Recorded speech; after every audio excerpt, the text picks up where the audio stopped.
Well,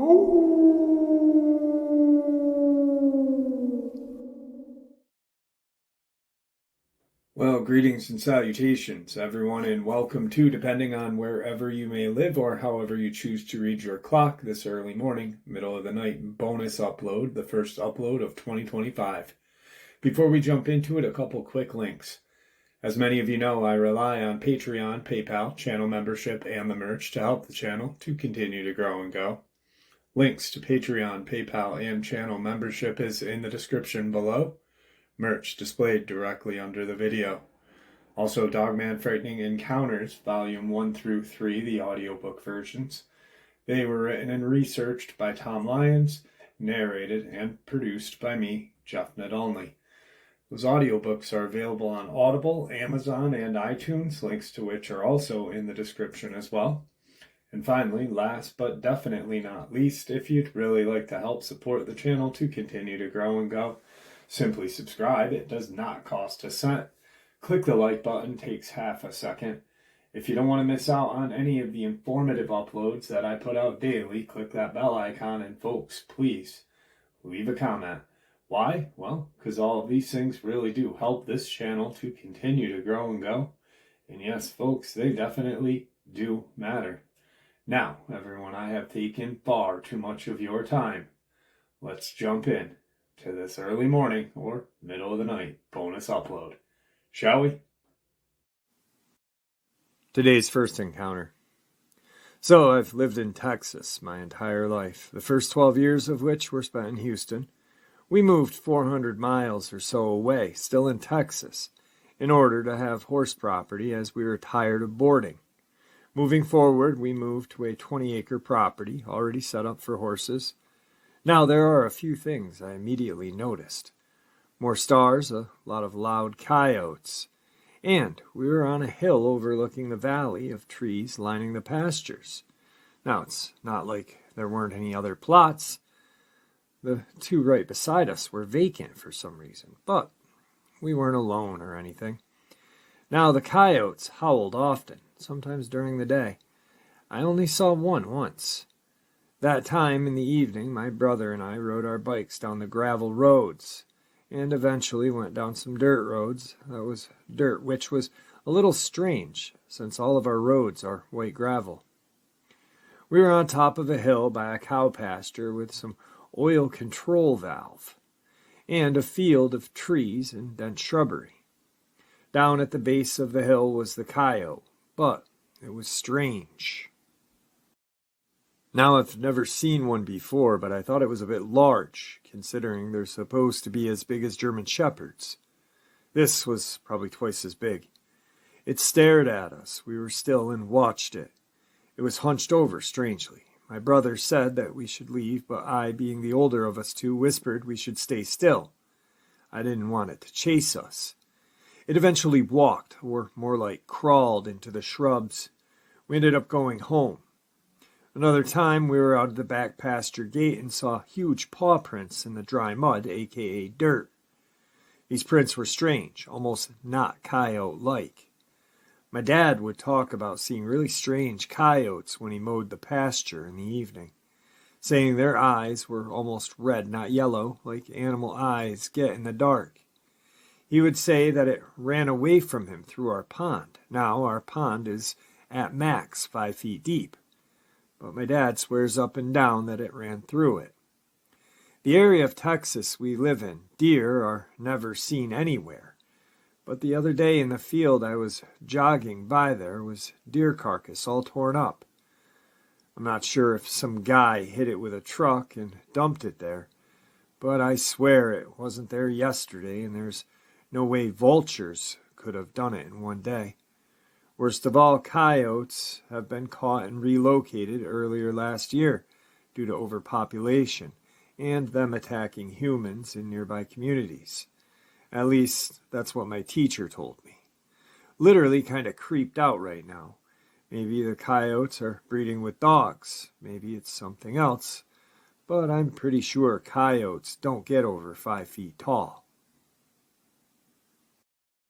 Today's second encounter. I grew up near American Fork Canyon. My friends and I had heard stories of skinwalkers and ghosts and possibly other creatures up in that canyon. We would always go up there in the afternoon as my parents didn't let me out after dark. But after I turned 18 and moved out, we started going on night hikes. We'd usually go on hikes on or near the full moon because the moon was so bright, you really didn't need to bring a flashlight. We'd been doing these night hikes for a few months, but nothing weird had ever happened, not even a large animal sighting until this one particular night. There was one spot we would frequent. It was pretty flat, trees on all sides, but no overhead canopy, so the moon was the only light we needed. It also had a pretty cool spot with logs around a fire pit, pretty far up the trail. It always seemed out of place, but it was a great spot to stop and smoke and even start a fire. We were almost to the pit. My two guy friends were in front of when we heard this loud, blood-curdling scream. It sounded like elk, but it was so close to us. We had never seen an elk near this area before, let alone any signs of predator. We decided to keep going at least to our smoking spot when we all heard a twig snap right in front of us. My two friends both swear and start running in the opposite direction. Now, being shorter and in back, I didn't see what scared them. I thought maybe they were trying to prank me or something. I looked back at them for a second, then faced forward on the path. Right in front was a log for the smoking spot, but there in the moonlight I saw the shape of a large wolf with bright red eyes. I froze up until this wolf thing transformed into a large human, still with red eyes, and an animal hood on its back. I've never ran so hard in my life. My friends were already in the car, and as soon as I was in the car, we sped away. We never did any night hikes up in American Fork or Provo Canyon again. I told my friends what I saw, and they said they only saw the wolf. Wolves are not common in Utah, and to the best of my knowledge, there aren't any in the canyon. But I know it was a wolf, then a large man. Years later, I can still see that scene in my mind, like it happened yesterday. Today's third encounter is fascinating to me. I figured I'd just share it with you. Hello, I live in Northern California. I tend to drive at night for my job. I'm a delivery driver.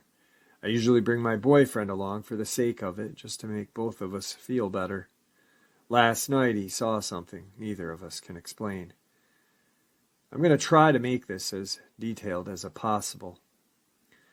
We were driving home around 11 p.m. The road was not super busy. We had to drive by this half-shithole rail yard to get home. There's lots of trash boxes. I had a terrible feeling of dread driving through there, like I just had to get the hell out of there. I cannot tell you why. I've grown up around creepy places my entire life. I used to live in the South, surrounded by nothing but fields and dirt roads, but last night I felt absolutely terrified. We were about halfway home when my boyfriend gasped and became speechless. When he was finally capable of speaking, he told me he saw something that's too hard to describe. It was on its hind legs, standing on a trashed-out boxcar. It had features like a cat or a rabbit. It was about waist high. It wasn't particularly tall. It had an extremely round face. It started running super fast on two legs when it saw us. It wasn't quite human, but wasn't quite animal either.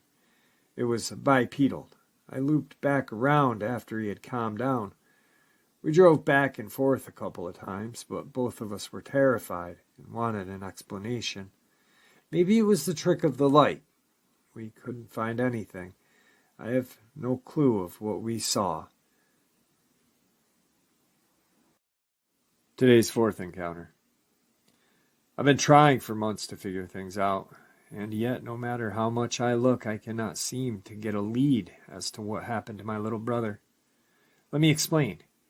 I live in rural Manitoba near a small town of Erickson, about an hour from on a knoll, and have been with my family for about 3 years now, although before that I lived just outside of Toronto in the city of Burlington, Ontario, for what had been my whole life. When we first moved, it was supposed to make us happier and fix our problems that we had where we were. I loved the outdoors, so moving to a rural home on the lake was something I enjoyed. And my brother, who really never cared for it, so quickly came to love it, as well, with the two of us often going on the lam to fish and hike around. It's great here. The communities are all nice and helpful. Plus, I managed to make many new friends and find a relationship that I greatly lacked back in the greater Toronto area, which helped me get back on my feet and preparing to head off to university this September. My mother and stepfather, once on the brink of divorce, always fighting, found new love for each other. And my little brother, who's now 15, found his calling in the outdoor lifestyle that he never knew he loved. It's a great life for us up until about a year ago. There were no real problems to speak of, minus animals in our garden. About a year ago, my brother went on one of his night hikes that he often took. This usually involved him going on a walk through the trees for half an hour just around the house and coming back. My mother, being somewhat of a paranoid person, she told him to take a bag with some basic things such as his phone, compass, etc. with him. But being a teenager, he brushed her off and quietly left after we had declined the invitation to join him. And he left on his merry way, saying he would be back in about an hour when dinner was supposed to be cooked and ready to eat. I remember the moment when he walked out the door. It had been 2 hours, and I was prepared to go find him and tell him to get his ass back home, as by then my mother was getting very worried. The first thing I noticed was his eyes all red and full of tears, absolutely petrified and full of shock. The kid was shaking, and as soon as he entered the house, he fell on the couch in a panic until my mom rushed over to comfort him. After about an hour, he had calmed down, and we were ready to hear about what had happened. He said nothing. We tried to talk to him for an hour about it, and he would just say he could not talk about it, but he saw something deeper in the forest, and he would never go back outside. The next month was hard for us all, especially for him, as the happy, nice, and absolutely full of life brother I loved had shut himself in, refusing to go outside except when needed, and never into the woods, or even to fish with us like before. And it made me mad at the fact that I could do nothing about it. After a month, though, he began to open up, more slowly getting back to his routine, although he still refused to talk about it. But by then, I was just happy he was getting better. When summer came, things had gotten a lot better, and we were all back on track with our lives, although by then my brother had revised what had happened. He too is that he had gone deeper into the woods looking for a pond or something just because he could. It was deep in the woods and in the middle of nowhere, further than he had ever been before, but he felt adventurous, he said. While he was walking, he said he felt a freezing air of calmness around him, as if he was walking in the air or something like that, although he did emphasize how much colder it was the deeper he went into the forest, and how after a while he could hear almost like a whistle and the so-on of cracking leaves in the trees around him, although he ignored it as it was animals running around scared of his presence. When he finally found a small body of water, he said he was originally excited that he had found something new. Then he said it was at least 7 feet tall. He said all covered in what looked like dirt or like wrinkled brown skin. Its arms were long, almost down to knee level, and it stood directly across the lake on 2 jackal-like legs, just standing there. When he first said it, he was taken back, thinking it may have been a bear, and in what he said was an act of stupidity, flashed his flashlight at the thing, and nearly screw me in horror, but found that he was too petrified to scream. It had 2 small black eyes with what he described as two red, cross-like pupils, with a mouth stretched near cheek to cheek, shining wolf-like teeth at him silently. As soon as he saw the thing, he said he bolted back, not caring what direction he was going, but sure the thing was following him, as he said that no matter how silent it tried to be, he could hear the whistling sound up until he reached the edge of the house, claiming that as he turns around he saw the creature take an almost cartoonish large step toward him. The whole time he ran, though, he claimed that he felt the same calm feeling the whole time he was running, almost questioning why he should run as he bolted to the house. We didn't want to believe him. My mother and father dismissed it as his imagination or some disfigured animal or something along those lines as he finished telling us his story. The next months would be spent with him fixated or almost obsessed with what had happened, with him dabbling in science and the occult, even going as far as to trying what he called pagan rituals, to do answers, sending hours telling us his idea in theory as to everything, although eventually he kept his info secret, only telling me from that point on that we had to be careful and to watch out for demons or Wendigo while trying to tell me as possible cult history and ritual he could try.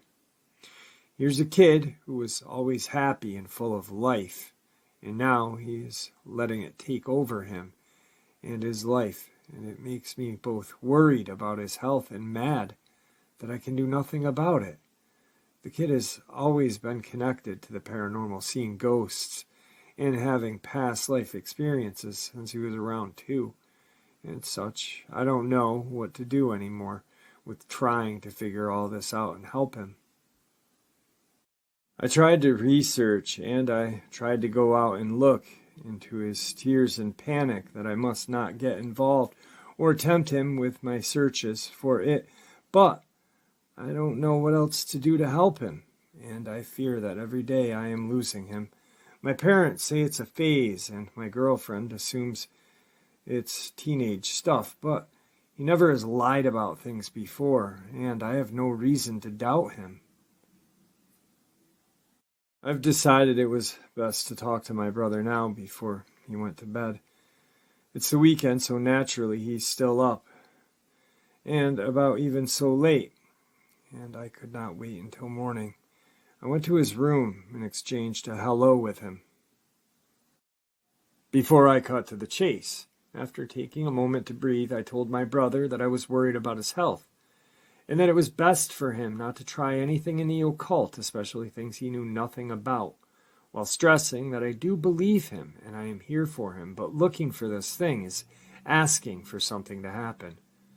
What I did do, though, was bring up the Skinwalker Dogman idea to him, which he said he already figured it out, but said the thing he saw did not have fur, or appear to have fur, and did not have a wolf or dog-like face, but instead more of a deformed humanoid, and so he wiped that idea off.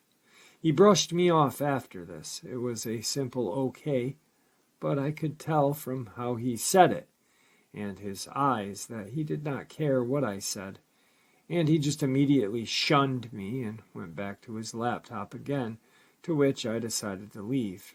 I could tell he was upset at my demands to him, and upset by the fact that I was looking into this all for myself, and he is a person who almost never gets upset. So I also decided not to tell him of a group of investigators, mainly because I didn't know how he would react. It's best to leave him for now and just keep an eye on him. I will be doing some looking at the native lore stuff tomorrow, though maybe call around a few friends who may know. I asked around to a friend of mine who is Native American. He said he would look into it and ask some of his older family members and whatnot.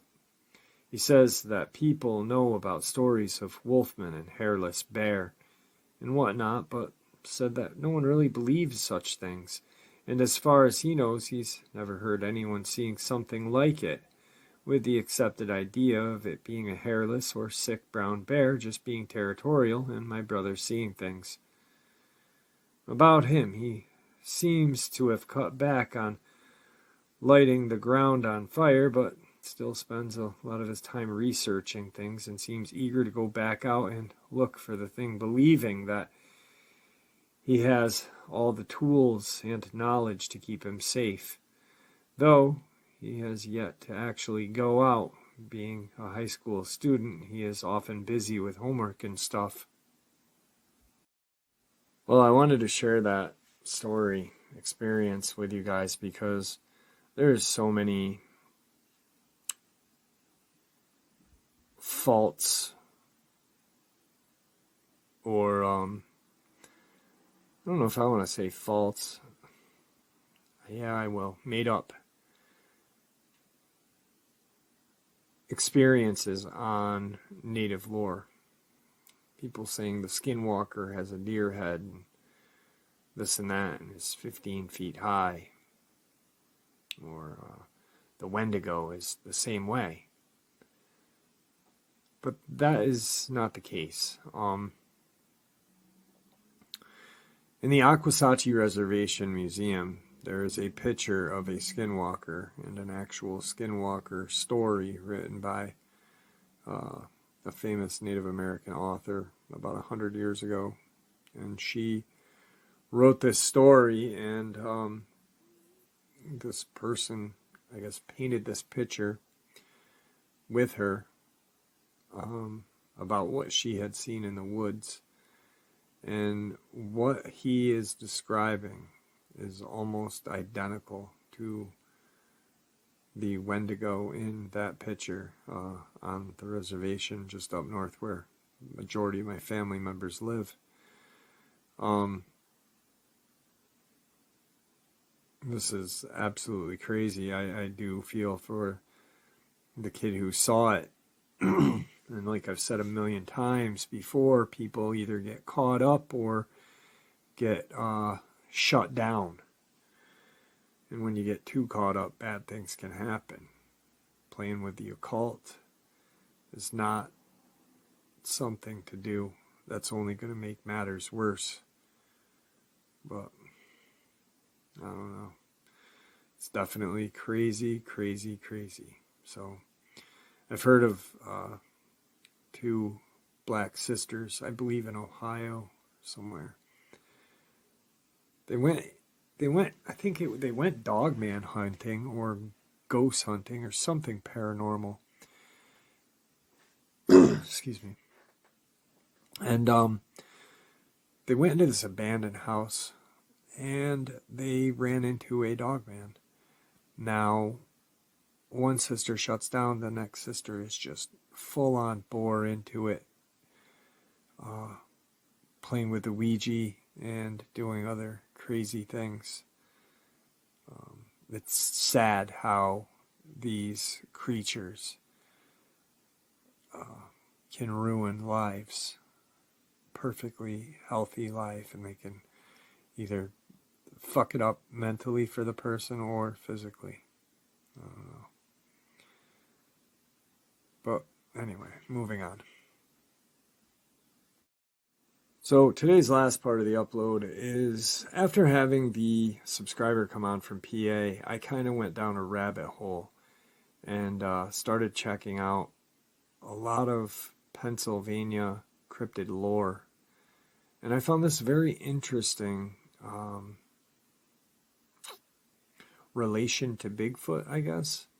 And it kind of just struck me funny as to, when you have a cryptid in your town or a story of a cryptid in your town, many times they turn it into a kind of celebration, like the Rougarou Fest down in Louisiana, or in my neck of the woods, we have Bigfoot Days in Florida and New York. Well, in PA, they have something just as strange. What would you call a 4-foot-tall ape-like creature covered in reddish-brown hair that likes to steal and eat and throw apples? If you live in Columbia, Pennsylvania, you might call it a good reason to hold an albatwitch festival celebrating a local mystery.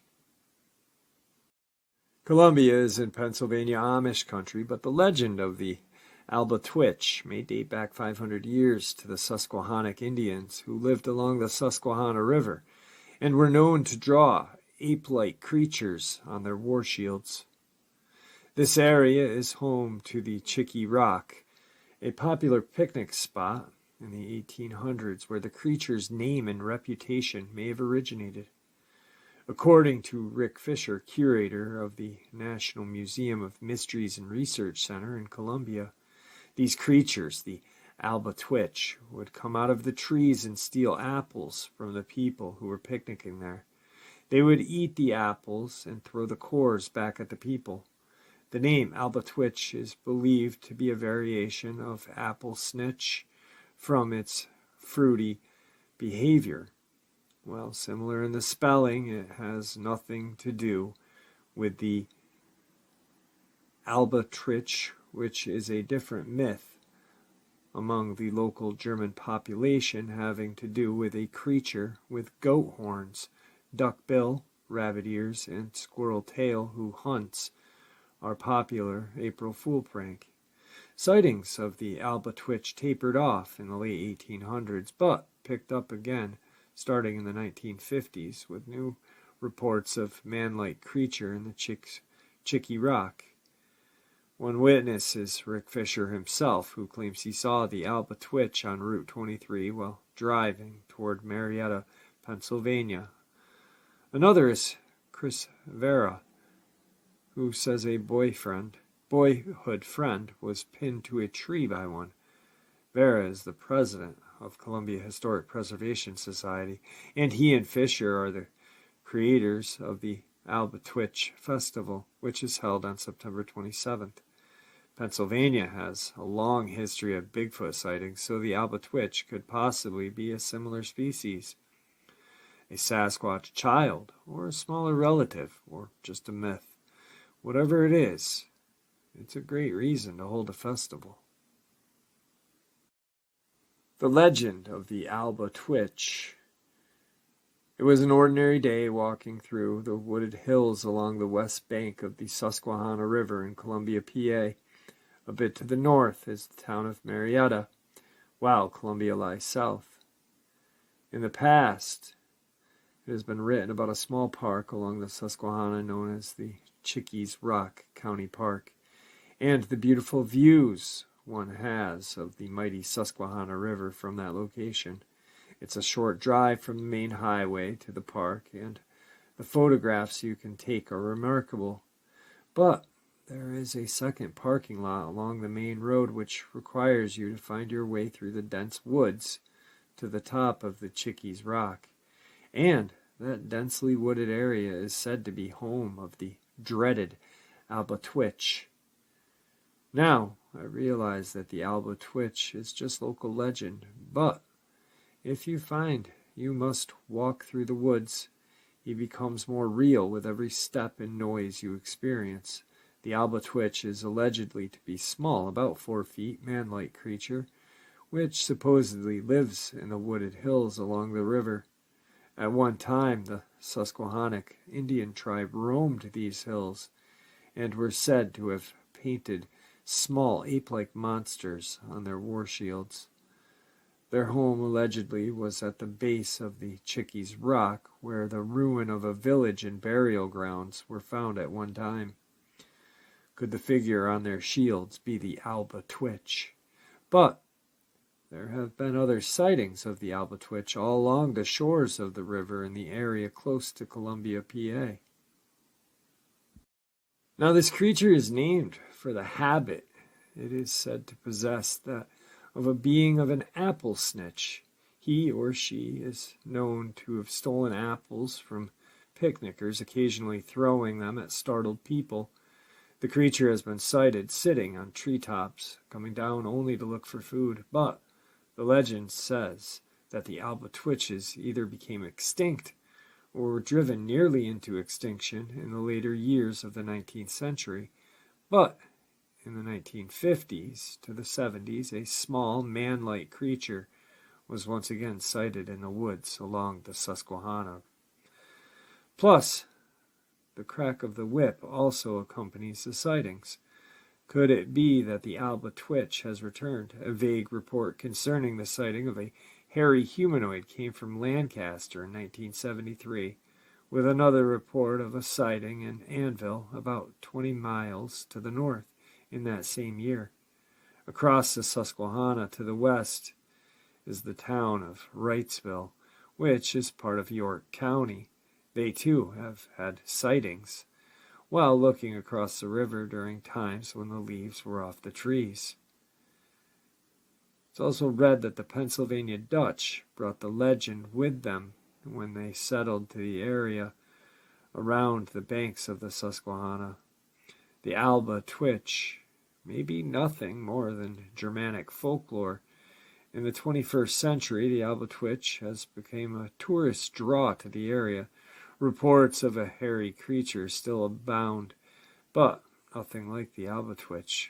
So the group is now taking people on Ghosts of Columbia walking tours. That's after they offer them an apple fritter, apple dumpling, caramel apple, or apple pies. And there you have it, folks. I hope you all enjoyed this early morning, middle of the night bonus as much as I enjoyed sharing it with you. I'd like to thank you all for supporting the channel. It is, after all, your support that keeps this channel growing and going, and what gives us all a place and a chance to share our experiences and theories judgment-free. Everyone is simply treated with the respect that we all deserve. Please, everyone, stay safe, happy, healthy, and ever vigilant, keeping an eye on our children, pets, family, and friends. These creatures are real. They are out there and dangerous. Share this information with those you love and care about, and it may just help save their lives someday. Until next time, never stop asking questions, never stop searching for the truth, and God bless you all.